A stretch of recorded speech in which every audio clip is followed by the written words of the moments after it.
क्या आप अपनी गम की समस्याओं से बहुत परेशान हैं?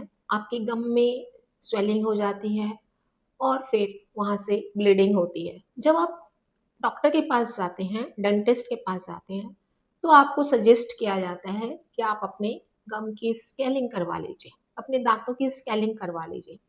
उनके हिसाब से वहाँ आपकी गम और दाँतों के जो जॉइंट्स हैं, वहाँ पे आपके कुछ जमा हो गया है, जिसको स्केलिंग से निकालने के बाद आपकी ये समस्या सॉल्व हो जाएगी। लेकिन जनरली ज़्यादातर समस्या बनी ही रहती है, पूरी तरह से सॉल्व नहीं होती है।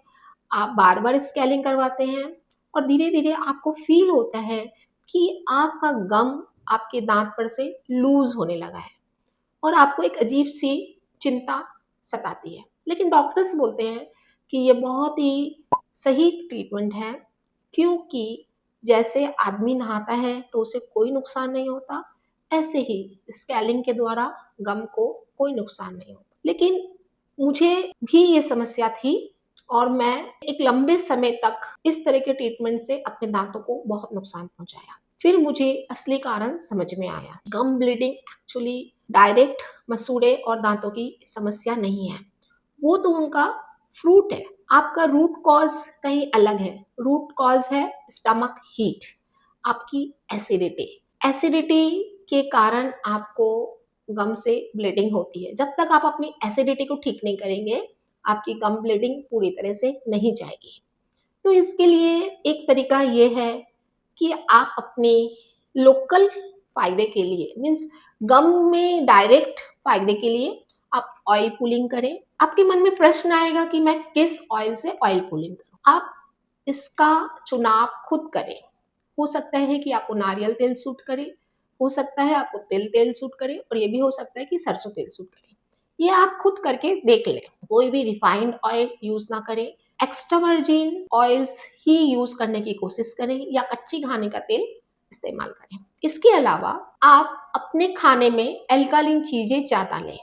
जैसे आप ग्रीन जूस पिएँ, कच्चा सलाद ज़्यादा खाएँ, आंवला, खीरा, लौकी का रस पिएँ। इस तरह की चीज़ें से आपके स्टमक की एसिडिटी कम होगी।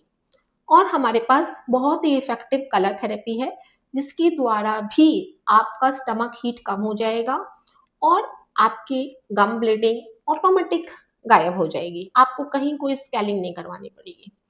तो मैं अब कलर थेरेपी की ट्रीटमेंट आपको दिखाती हूँ। एक तो ट्रीटमेंट हम अपने पाम पे देते हैं, जिसका वीडियो हमारा पहले से डाला हुआ है और एक दूसरा ट्रीटमेंट हम अभी दिखा दे रही हूँ मैं। ग्रीन कलर लेंगे। ग्रीन कलर से आप अपनी दोनों इंडेक्स फिंगर के बीच वाले जॉइंट में एक सर्कल बना लेंगे। फिर अपने ग्रीन कलर से आप स्मॉल फिंगर के मिडल जॉइंट को पे भी एक सर्कल बना लेंगे और थंब के ऊपर वाले जॉइंट पे आप ग्रीन कलर से एक सर्कल बना लेंगे। सेम इस हाथ में भी करेंगे। तो आपने कुछ घरेलू चीजें की, नेचुरोपैथी की और कलर थेरेपी किया और आप देखेंगे कि आप बहुत जल्दी ठीक हो जाएंगे।